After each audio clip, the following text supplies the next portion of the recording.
Hi everyone, I'm Maria Lawton, the Azorean Green Bean, and welcome to Maria's Portuguese Table.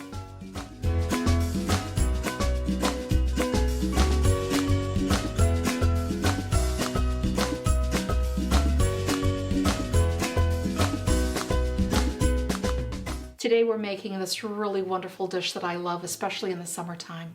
It's called atum com grande bico e batata, or tuna with chickpeas and potatoes. This recipe will serve 3 to 4 people. You'll need 2 to 3 19-ounce cans of chickpeas, rinsed and drained, 3 to 4 7-ounce cans of tuna packed in olive oil, 4 to 5 hard-boiled eggs, 3 pounds of peeled and boiled white potatoes, a half cup of chopped parsley, a quarter cup of finely chopped red onion, olive oil, and salt and pepper to taste.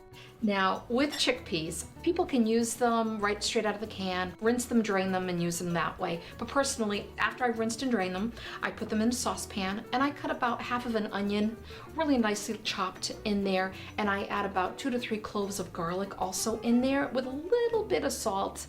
And I let that simmer for a good 5 to 10 minutes, which will make the chickpeas a little bit softer, and I think it adds a little bit more flavor.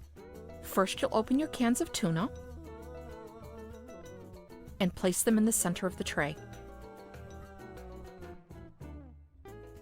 Next, you'll place your chickpeas to one side of your tuna. On the other side, place your boiled potatoes and cut them in half.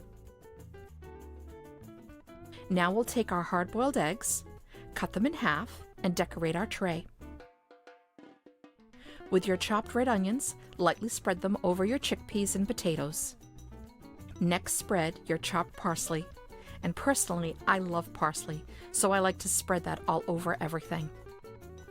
Now add some salt and pepper to your taste, and finally, drizzle the olive oil over everything.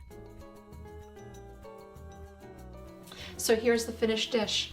As you can see, it looks wonderful. It's easy, it's simple, and I love making it, especially in the summertime when I don't have to turn on the oven and I can still make this wonderful meal for my family. So I hope you enjoy it as much as we do. Bon appetit!